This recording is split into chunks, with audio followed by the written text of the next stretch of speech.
Looking to add a splash of vibrant color to your dining experience? The Zanzibar pasta bowls bring the lively spirit of southern Spain right to your table. These beautifully embellished bowls don't just serve food, they transform mealtime into a celebration of style and culture. I was hesitant at first, worried about fragility and whether the bowls would hold up in daily use. But once they arrived, all doubts vanished. Each bowl is carefully hand-glazed, giving it a silky smooth finish that feels as good as it looks. The 8.6-inch width and 40-ounce capacity make them perfect for everything from pasta and soup to salads and stews. Plus, they're made from durable stoneware, safe for oven use and designed for modern living. What really stands out is how practical these bowls are.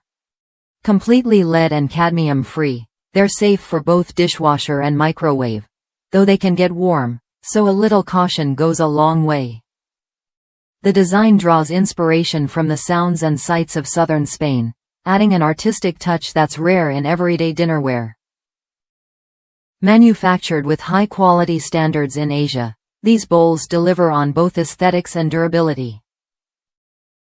One of the best parts? You get all this vibrant style without breaking the bank. Compared to other options on Amazon, Zanzibar bowls offer exceptional value. They look far more expensive than their price tag suggests, making them a smart choice for anyone who wants to elevate their table without overspending. If you're someone who appreciates both function and flair, Zanzibar pasta bowls are worth a look. They hold up well, look stunning, and offer versatility for countless meals. Whether you're hosting a dinner party or enjoying a quiet night in, these bowls bring a touch of color and culture to every bite.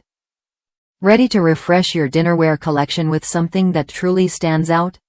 Zanzibar pasta bowls deliver vibrant design, durable construction, and practical features all in one set. Try them when you're ready to add a splash of Spain to your everyday dining.